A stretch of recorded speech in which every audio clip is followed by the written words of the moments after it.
big bugger.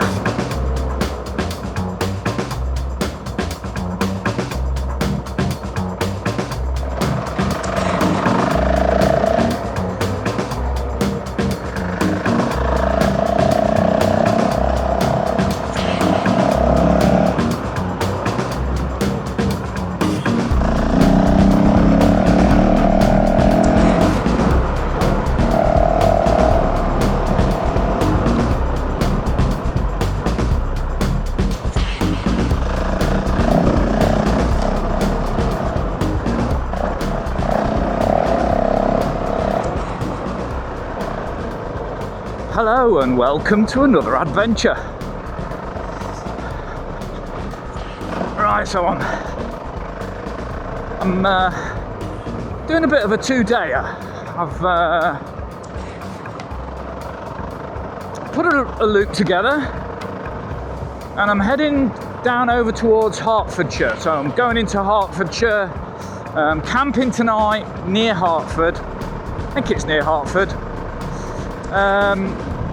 Yeah, so I'm going to do a two-dayer. I'm going to do about 70 miles today and about 100 miles tomorrow, back to the start. So I've started in Halstead.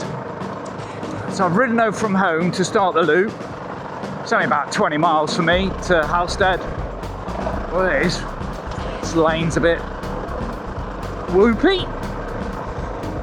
Yeah, so I've started in Halstead, just started. I'm only like 6 miles in to the loop, and yeah, gonna make a steady trek over towards Hertford, camping tonight in a nice campsite.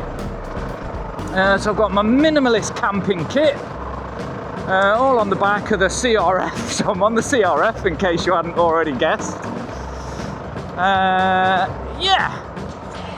I've also got the stock exhaust on the CRF. So I've still got the like Vortex ECU in. That is one of the good things about the Vortex ECU. It allows you to use the stock exhaust, which is much quieter, but you still get a bag's more performance than the stock bike, the stock UK bike.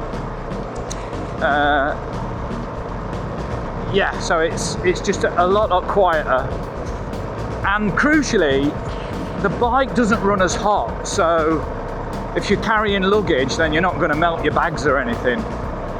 Yeah, I was going to go and do the Trans-Northern Trail, trailing my bike up to Yorkshire, leave it somewhere, and then go and do the loop. And but because we've got this motorhome, my wife said, "Oh, I'll come, and I'll sort of be the support wagon." Well, obviously, I couldn't say no to that. So.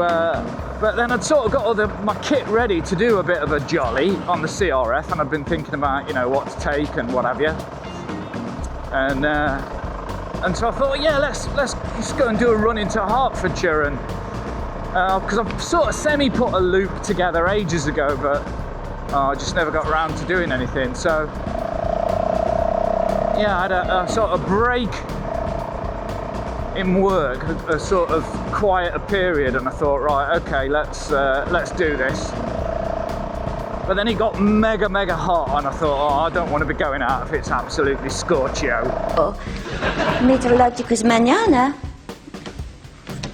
Oh, scorchio. Scorchio. If you're not from the UK, we've been having a heat wave last week, so I mean it's been very dry this year so far. Yeah, and last few days have been really warm, but it's cooled down today. It's a bit overcast today and a bit cloudy, a little bit windy, so it's just sort of, you know, I mean, once you get riding, it's really nice.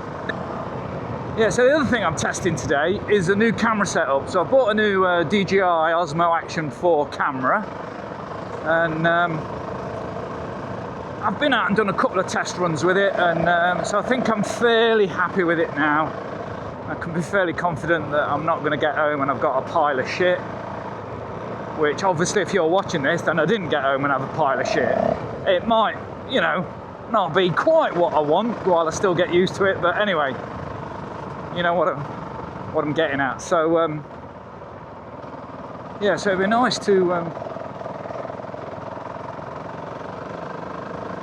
nice to get that up and running and break it in and do a vlog using the new setup.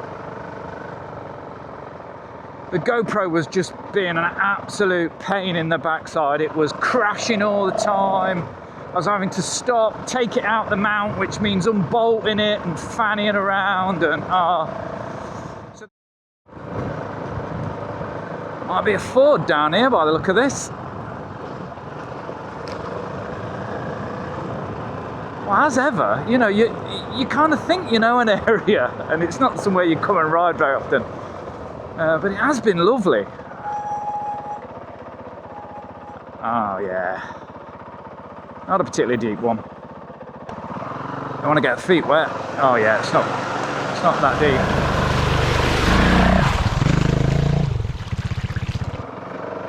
Oh, that's a nice surprise. I think if I'd have done this route yesterday, I would have been in there like a flash, because it was absolutely baking. But yeah, it's just nice today actually. Right, so I just thought I'd show you quickly around the bike actually, as I've just stopped to get a photo, and just so you know that I'm on. What a lovely lane, eh? Yeah, so I'm obviously on the CRF. So those that don't know, this is a CRF450L. So it's a trail bike. It's not an enduro bike. It's technically a dual sport bike. 450. So it's based on their sort of motocross bike, but changed quite a bit to make it more trail friendly. So as ever, I'm using my Altrider Hemisphere horseshoe bag, which is absolutely brilliant and bomb proof. I've got my little Nelson rig tank bag, but all I've got in there is my drone, so and a couple of USB cables. So as ever, I'm using my phone to navigate. My second phone, my normal phone, is always here in my pocket. Look, so my normal phone is always in there, and then I've downloaded my map onto there, so I've got the map in. I'm never going to lose where I am, because this is a GPS unit. It's got the map in, so never going to struggle. But it does communicate with my phone for data if I need it. Yeah, so what tyres am I running? I'm running, this is actually really a motocross tyre. It's a Kenda Millville that I bought for that Gavin Hockey Fun Day that I did a few weeks back. And I've still got on the back the old Kenda Trackmaster, which actually has been a brilliant blooming tyre. I love it. Yeah, so got a very lightweight, very basic setup. I weighed my kit before I left. So that bag weighed 8.7 kilos. So that means that the load was, I'm steaming up. That meant that the load was a bit under 8 kilos, because I think that bag on its own is about 800 grams. Yeah, so I've got a really, really lightweight setup, and on this bike, you know, I'm only doing one night, so I don't need a lot of kit. But anyway, so that's what I'm on. It's been an absolute joy so far on this. It feels like a toy, because I've ride the Tenere so much. When I get on this, it just feels so flickable and so toy-like. It's ridiculous. But say, unlike the CRF450L, 300L and rallies, this has got a really good engine. It's got, you know, over 40 horsepower, probably about 42 in this trim. So when you're overtaking cars and that on the road, it just whoop, you round it, no problem. So yeah, it's an absolute joy to ride. Right, okay, let's get going again. Let's get back on the road. I want to try and get to the campsite by about 6. What is it now? 3:15. So let's keep moving. I've been going down some absolutely cracking lanes.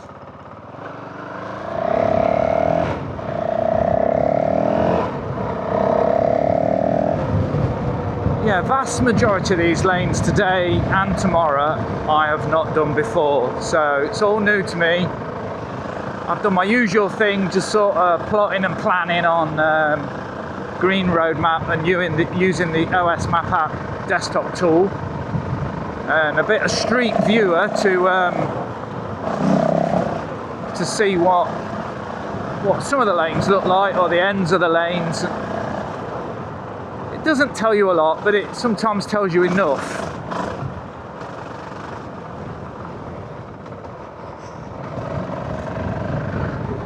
Oi, oi. Four guys. let me get out of the way, dickhead.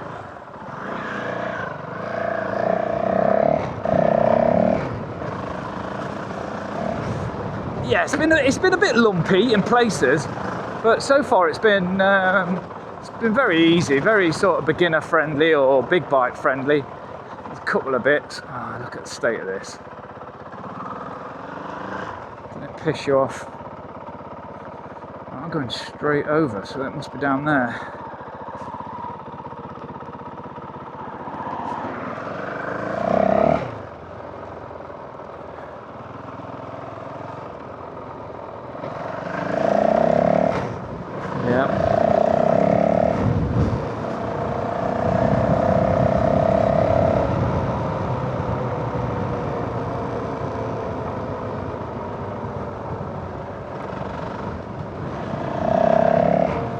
These Acercis shorts that I've got on, so not only have they got the sort of protection in them in the sort of hip area and there's a bit on the back, sort of not quite where your coccyx is, but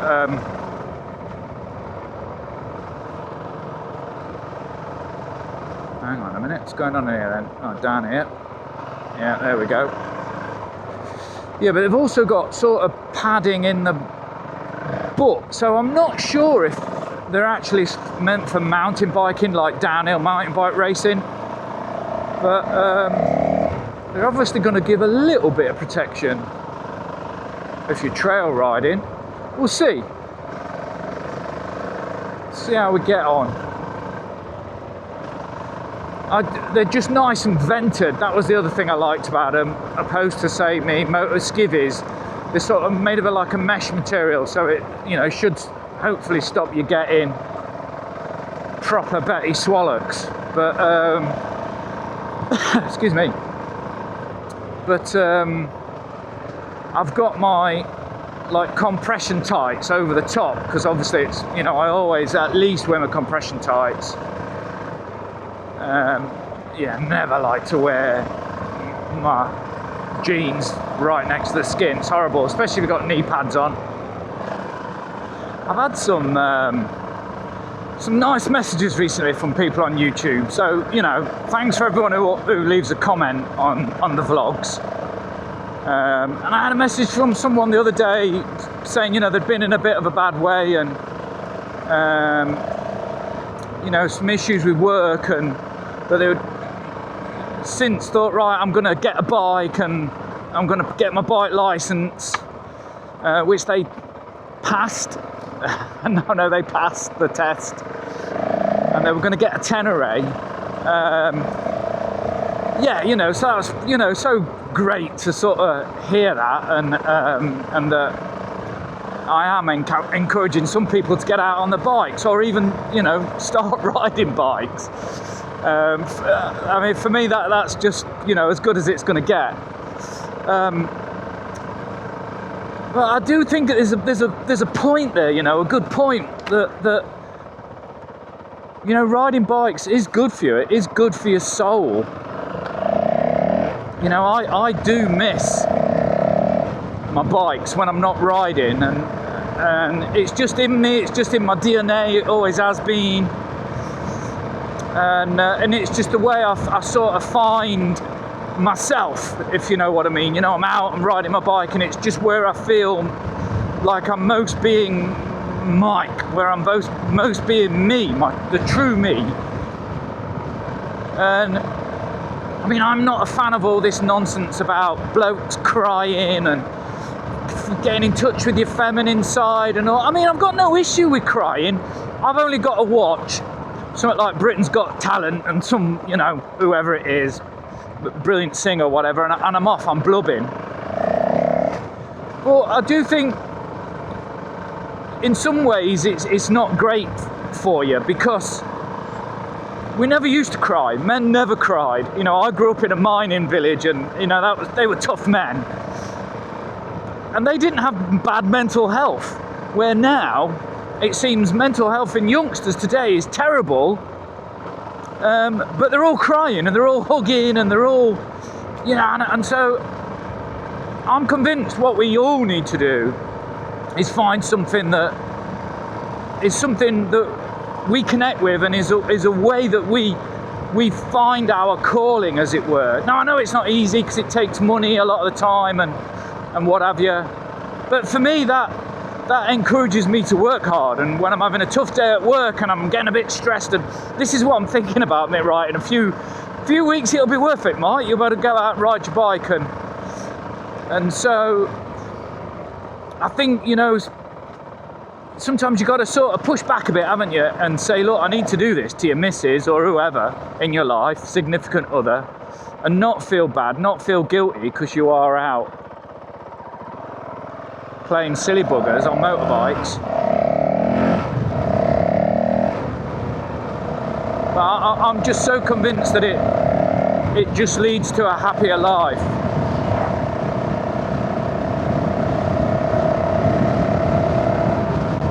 Anyway, so thanks so much, guys, for the comments. Yeah, it really does help me a lot, and it makes me on those tough days when I should be getting on with some work or something. It does make me think, right, I'm going to go and do this because it's not a waste of time. Yeah, in Essex, you do get a lot of these sort of gravel top lanes that I don't know if I like them or not. Wait, what's that? Huge Buzzard.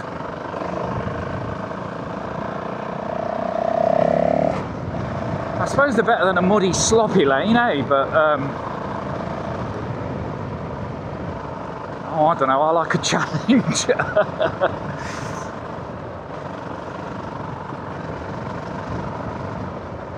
Great if you're on the big bike, though. Absolutely perfect. I don't like getting my Tenere dirty, if I'm honest. A bit of a fanny with that. It's such a pig to clean. It always takes me like 3 jet washers to get the T7 like hour one in. CRF, one go, panels off, jet wash, bish bash bosh, job done. Oi, oi, on your side, Grandad. So obviously, as ever, I will share the route. You know, I'll stick it in a link in the description on YouTube. Some people seem to struggle downloading from Dropbox. You do not need an account to download from Dropbox. You just need to read what it says on the screen and follow the prompts. But if it says become a member or or do something, you know, you don't need to. You just need to click, click, click, and then you should get to a bit where it says something like, oh, you can't see it here, or something like that. I'm not sure. But yeah, so if you're struggling to download it, you're doing something wrong, because 99.99% of people can, no problem. And honestly, I just haven't got the time of day to be sending it to people individually. I think I'm doing enough as it is.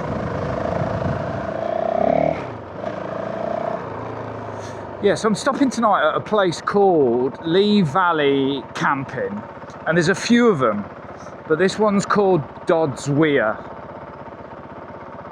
So that's the bit you've got to remember, because I ended up ringing the wrong campsite, nearly booking, and then I think it was Edmonton or something, like another one in London. Yeah, so it's Dobbs Weir, just outside Hertford, I think it is. And Sainsbury's is not far around a corner, and a pub just across the road.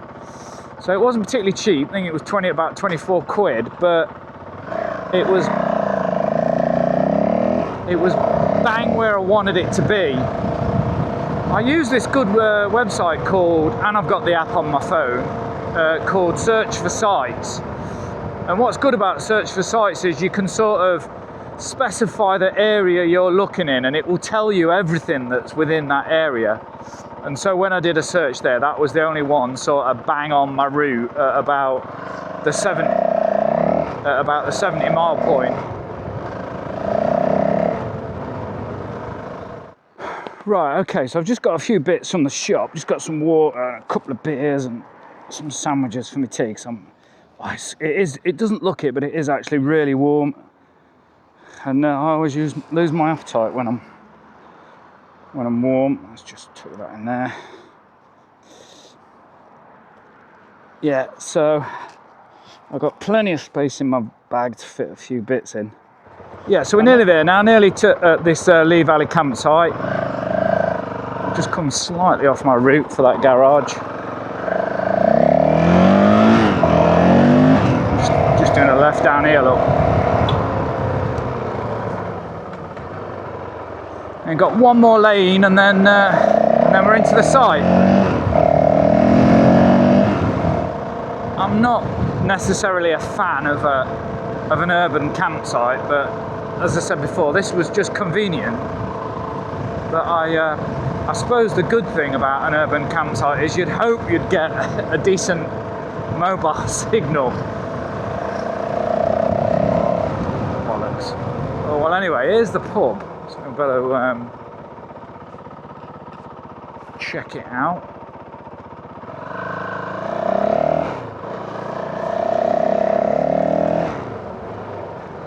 No, it doesn't look too bad, does it?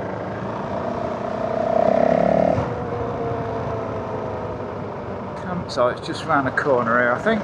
And here we go. Lee Valley Caravan Park, Dobbs Weir. Home for the night.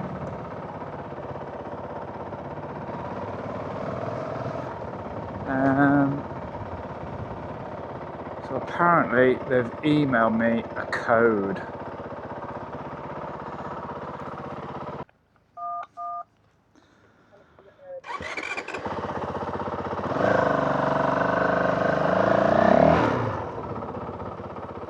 You just want to check in with Zoe? Right, will do. She knows you're here then. Thanks. You're welcome. You've got the men's showers up here and the toilets up here. All right, lovely. You have got Laundrette. Toilets down there. Yeah. Okay, but there's no showers down there. Okay. Okay. Cheers, mate. You're welcome. So anywhere behind that, that's a nice bike, isn't it? Yeah, it's all right. Yeah. It's all right. I've had it a while. It's yeah, it's good for trail riding. Yeah,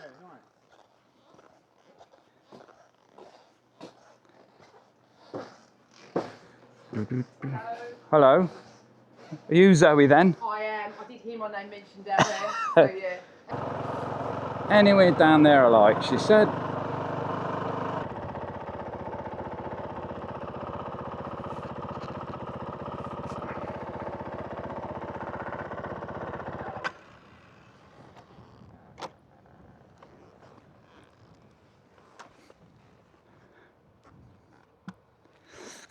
Yeah, I mean, it's not the most idyllic site I've ever been to, but generally, what's not to like?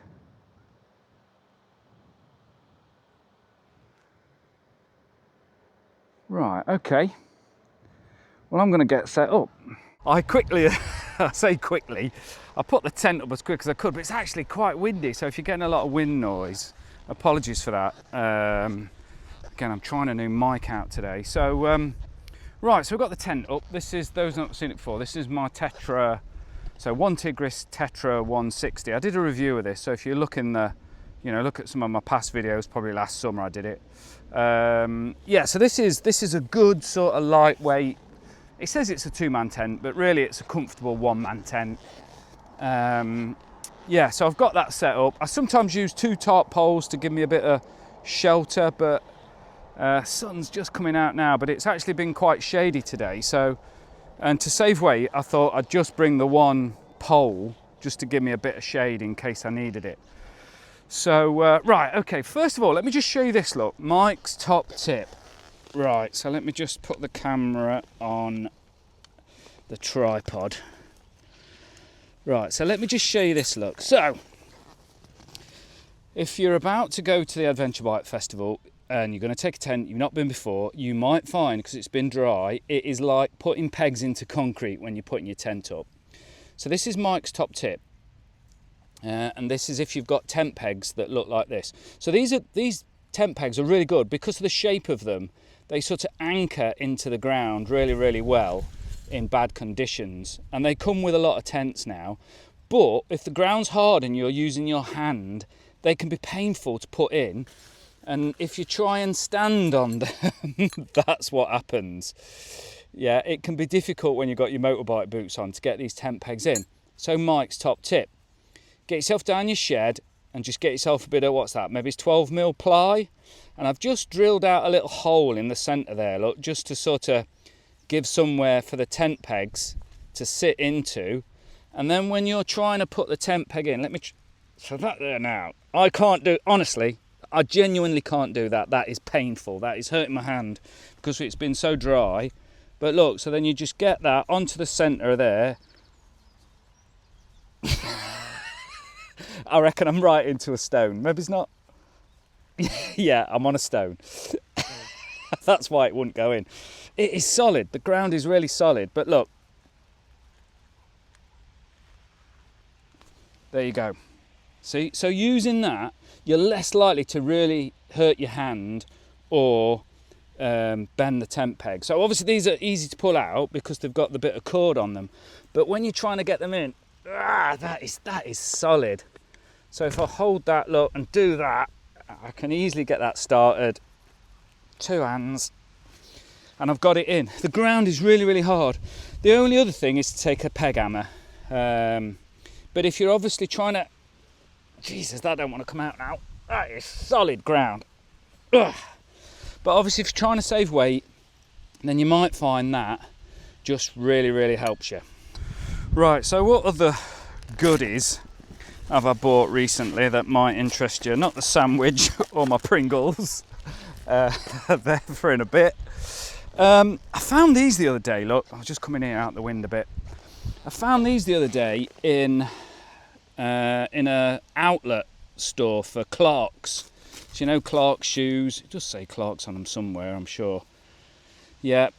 So they're this ATZ Coast, and they pack down really, really flat and lightweight, and there's nothing to them.